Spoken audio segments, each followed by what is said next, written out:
Hi everyone. This is my first and probably last time on Reddit.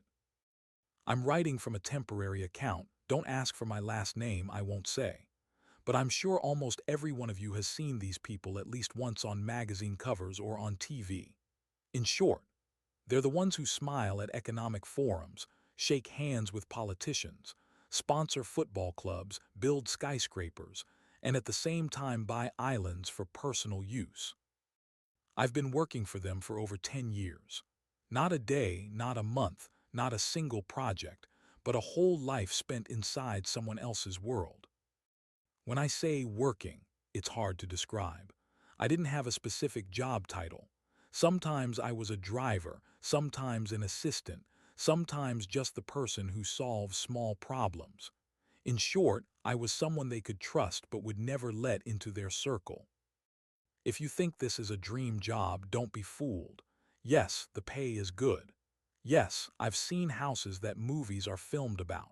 Yes, I've met people whose names everyone in the world knows.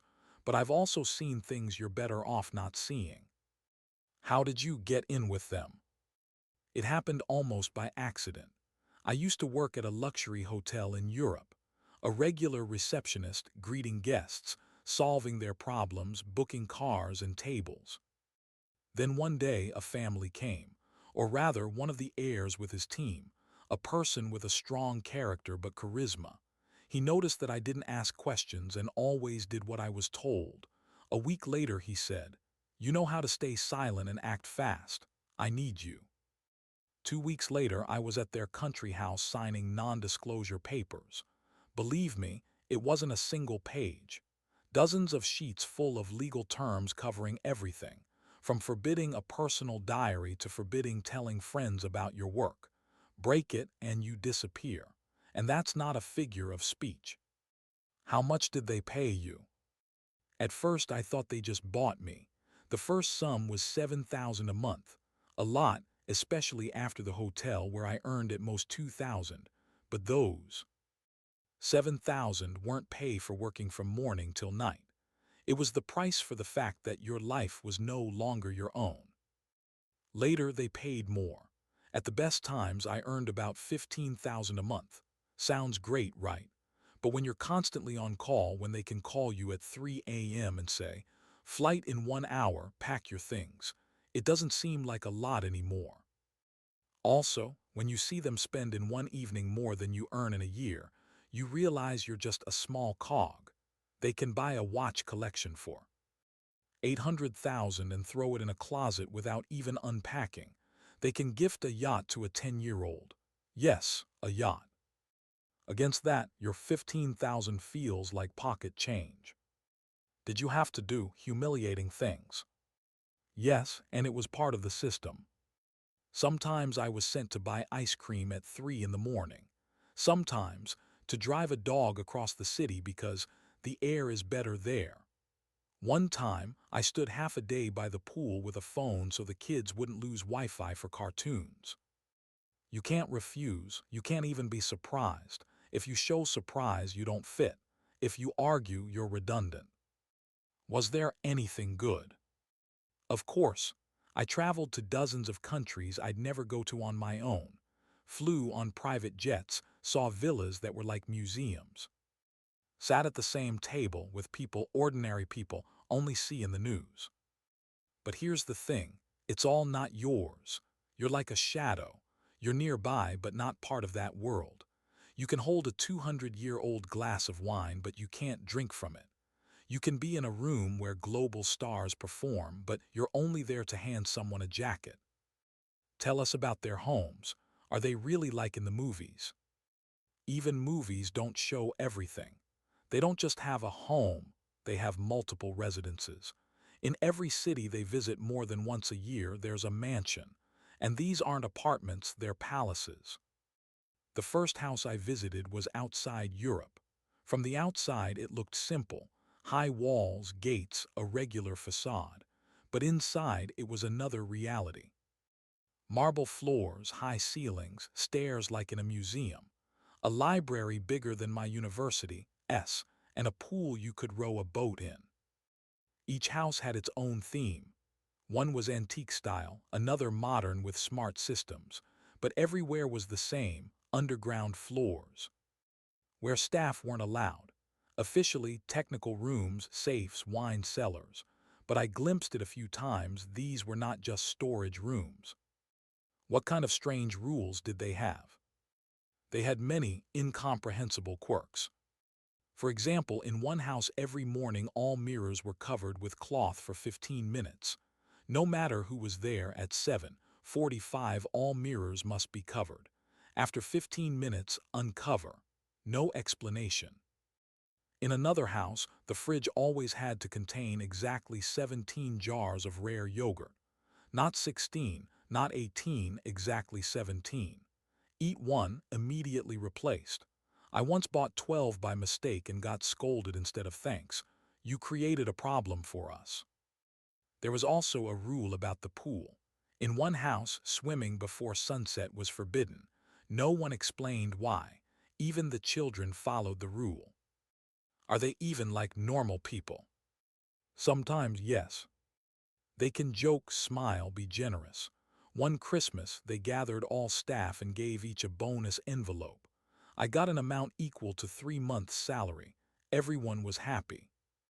But a week later, the manager yelled at a waitress for mixing up glasses. She was fired the same day, and the bonus instantly became irrelevant. Their humanity, it's a performance. Today they give gifts, tomorrow they act like you don't exist. What about serving their guests? That's another story. Their guests are equally important people. Sometimes politicians, sometimes actors, sometimes other billionaires. But sometimes strange things happened. One night guests arrived whom no one introduced. We were to serve dinner but told, "Don't make eye contact. Seriously, look at the floor." They sat in the dark and we set down food and left silently. After dinner, all of us were sent home, which was rare. The next day, the hosts flew away and didn't appear for a week. When did you realize this was just a job? Probably in the first year. There was a moment. I accompanied a family member to the airport. We bypassed everything, no security check, no passport control. Just hello, and we were already in a private terminal. That's when I realized the laws everyone lives by don't apply to them. Only their rules exist. And if needed, the whole world bends to them. What's a normal day like for them? It depends on the location, but they always have a schedule. Even when it seems like they are resting, everything is timed to the minute. Morning starts with breakfast, but it's a full ritual. There must always be 3 kinds of honey on the table, from New Zealand, Switzerland, and Arab countries. Even if no one eats it, it must be there. If a jar is missing, the staff gets in trouble. Clothes are prepared in advance, sometimes for a week ahead. In the wardrobe, there's even someone responsible only for socks. Yes, really. Socks must match not only in color but also in the day's energy. I didn't understand what that meant, but I saw a guy fired for the wrong socks. After breakfast, meetings or workouts. They have personal trainers, doctors, nutritionists. Sometimes it seems their whole day revolves around keeping body and mind perfect. But in the evening, they could throw a party and empty cases of alcohol and tons of caviar overnight. Is it true they have their own planes and yachts? Yes, and more than one. Usually families like this have at least 2 planes, a large one for business and a smaller one for quick trips. Mine had 3. I flew on them many times. Everything was like in a 5-star hotel. Bedrooms, showers, bars, even a piano. Yachts are the same story. One small, about 50 meters, and one massive, like a floating city. Over 100 crew lived on it. There were pools, a cinema, a helipad, and all this to spend a couple of weeks there each year. Sometimes it felt unreal, too luxurious, too much, like they were playing gods. What about their children? How do they live? It's sad. On one hand, they have everything. The best toys, teachers, trips, gadgets. On the other, they live in a golden cage.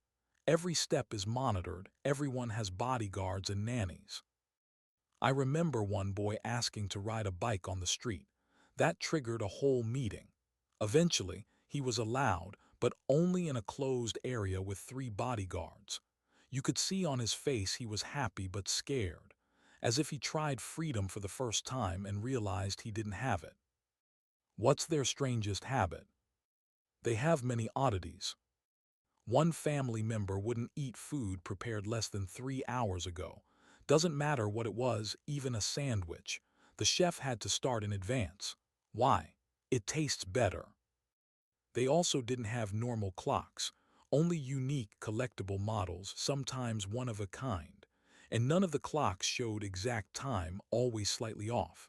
I asked a colleague why. He said, "That's the rule, not to live in the same time as everyone else." Did you envy them? Of course. At first I envied everything: money, freedom, opportunities. But the longer I stayed, the more I realized. This is not life, it's a performance. Everything scripted, nothing real.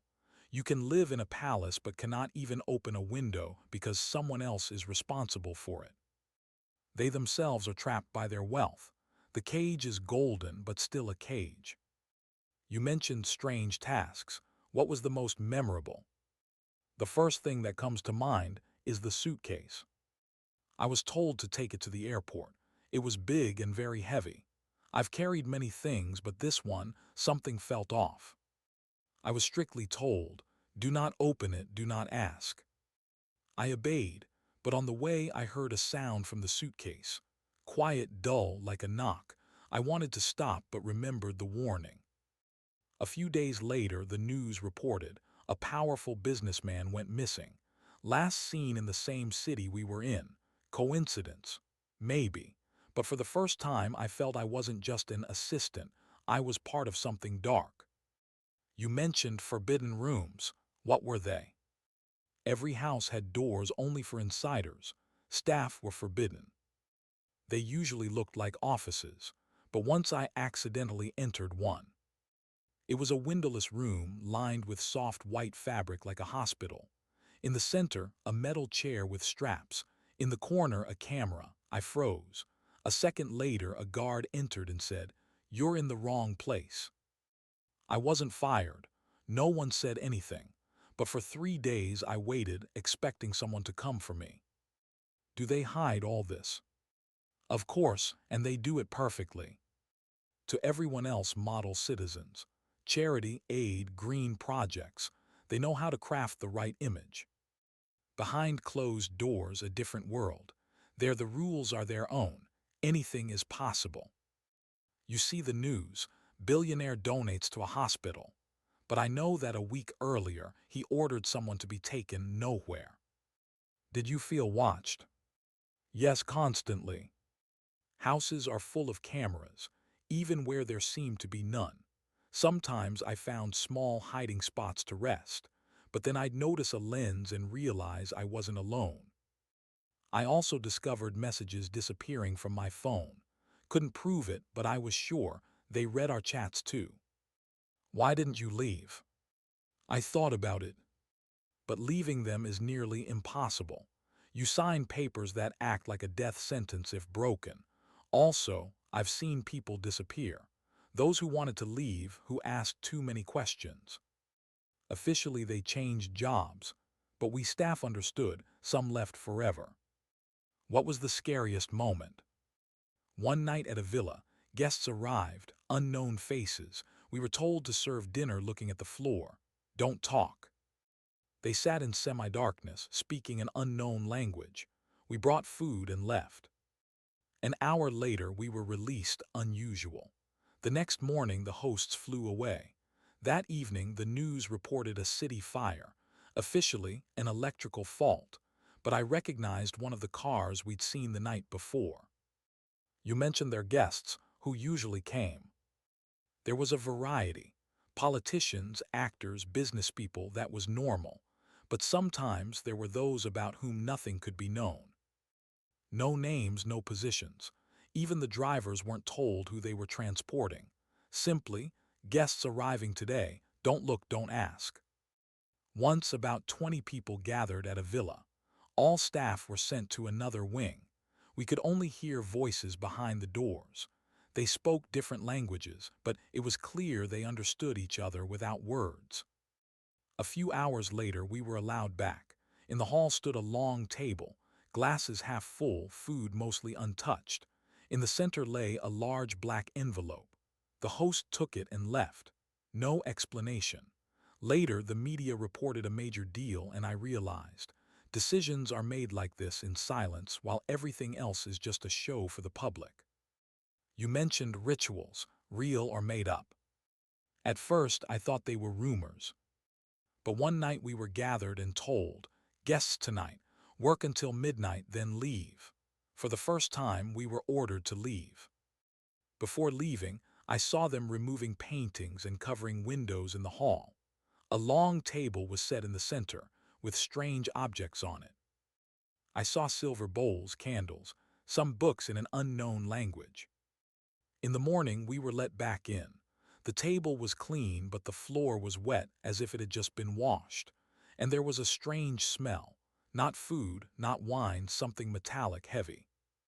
The staff stayed silent. Everyone understood. Ask questions and your career is over. When did you realize you could be in real danger? It all started with small details. First, my phone started acting up. Messages disappearing, calls dropped. Then I felt like someone was following me. Wherever I went, someone from security was nearby. Once I returned to my room, we had small staff quarters, and realized someone had been there. Things were in different places, and a book lay on the table. It wasn't mine. Old leather-bound, no title. On the first page, "We see you." I don't know if it was a joke or a warning, but after that, I started sleeping with a knife under my pillow. Did you try to quit? Yes, once. I told the manager I was tired, that I wanted to leave. 10 years was enough. He listened, smiled, and said, "Okay, we'll think about how to let you go." A day later, I got a call, "Come to the country house." I arrived. The host poured me wine and said, "You've done a lot for us, but you know too much." And he looked at me in a way that froze my blood. Finally, he said, "We're not holding you, but remember, you're always part of our family, even if you leave." I still don't know if that was permission or a threat. You mentioned people disappearing. What happened to them? I can't name names. You wouldn't believe it anyway. But over the years, I saw several people leave and never return. One young assistant like me asked too many questions, called to the villa in the evening and never seen again. The media wrote, "Moved to another city." We knew it wasn't just a move. Another case, a security guard, nervous, complained about strange tasks. Then he went on leave and disappeared. We never heard from him again. After such events, everyone understood, here are their rules, and we just pawns. Were there secret negotiations? Yes, always like a performance. I remember transporting guests to a mansion at night, all doors locked. We heard only whispers, quiet voices, language unknown but tension palpable. Hours later, we saw documents being carried in black folders. Next day, news of a multi-million deal. No one knew how it happened, but I saw it all behind closed doors.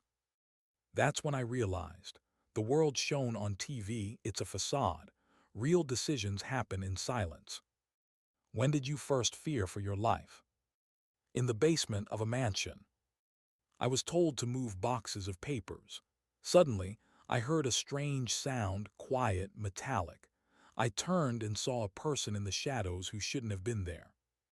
He just stood and stared. I froze. A guard came in and said, "You don't belong here." But the look of that person, I still remember it. After that, I began to fear truly. Not just nervousness, but fear that at any moment someone could remove you. You suspected you were being watched. Yes, everything seemed too suspicious. Phone messages, people appearing where they shouldn't. Even when I tried to hide, it felt like I couldn't escape. The book incident was the first warning. I realized they know everything. Even when you're alone, they control you. What do you think of yourself now? 10 years in such a place changes a person. You stop trusting yourself. You think you understand and control everything, but in reality, you're just a spectator in someone else's game. And every day, with every task, you realize the line between safety and danger is very thin. Sometimes it doesn't even exist. Tell us about the rituals. Were they real? Yes, they didn't call them that, of course. They were special gatherings where staff were forbidden. But I saw the aftermath. After these gatherings, the air smelled strange, a mix of metal and something sweet, chemical. In the rooms were candles, silver items, books in unknown languages. One night I accidentally peeked through a door crack. All family members and guests were there. They spoke quietly, but I realized they were talking about people I had recently seen alive, and by morning those people were gone. That's when I understood. Some things here don't obey logic. When did you realize you might not leave alive? It happened during one trip. I was asked to accompany a box of documents to a private plane. On the way, I noticed the escort car stop. Unfamiliar people got out. At that moment, I realized, if something goes wrong, no one will save me. 10 years beside them taught me survival, but the line between life and death here is fragile. Did people disappear before your eyes? Yes, one incident sticks in my memory. A guest arrived at night dressed in black, silent. After dinner, he went to another wing. By morning, he was gone. No one said a word. We all understood he disappeared. It happened more than once. At first, you think it's a coincidence. Later, you realize it's a pattern. What about staff safety? Safety is a myth. Yes, there's security. Yes, cameras. But the security is not for you. It's for the hosts. They know who serves whom and who could be dangerous. You can do your job perfectly, but one mistake and you get moved. No one explains what that means, but we all understood. How did you last so long? Simple, stay silent, follow the rules. Don't ask questions, don't be surprised, don't try to understand why. But there comes a point when silence is unbearable. You know too much, and each day you feel like you're becoming part of their world, and there's no way out. What scares you the most? I'm afraid that over 10 years, I've become like them. Afraid that if I leave, I'll always have to hide what I've seen. And I fear they're still watching. Yes, they're billionaires. Yes, they have insane homes, planes, yachts, but the scariest thing is their power over reality. They can buy anything, sometimes anyone. How do stories inside the system end? They don't. Every day brings new tasks, new guests, new secrets. Every day you feel the line between life and game blurring. I remember seeing preparations for an evening event. Everything seemed normal, candles, tables, guests, but the atmosphere was different. There was something in the air you couldn't call fear. It was the feeling of being trapped, where every step could cost your life. Did you ever doubt you'd survive? Yes, many times. Especially after the book incident and the disappearing guests. I began noticing patterns. Those who ask too many questions vanish. Those who look the wrong way disappear. Every time I went outside, I checked if I was being followed. Every time I closed a door, I felt someone's gaze. Do you fear this is too real? Fear became a part of me, always with me. When I leave, I feel someone knows where I am. When I talk to friends, I think they're listening. Even here in this room, I hear footsteps in my head. My life has changed forever, and I'm not sure I want to tell anyone everything I've seen. Why did you decide to write this on Reddit? Because silence suffocates. Because sometimes you want to share the truth for a second, even if you can't tell everything. And because I want someone to understand, behind the wealth and sparkle lies another world. A world where money isn't just wealth, it's power over other lives. Final thoughts. If you think this is just a story about rich people, it is. It's a story about a world where rules aren't written for everyone, where what seems safe can turn into a trap. And if you ever find yourself near people like this, remember, you are always on someone else's territory. I wish I could end this normally, but I can't. It feels like someone entered the room. The phone I'm writing on is acting strange. The internet is cutting out. Maybe this is the end. If this message disappears, know that I tried to tell the truth.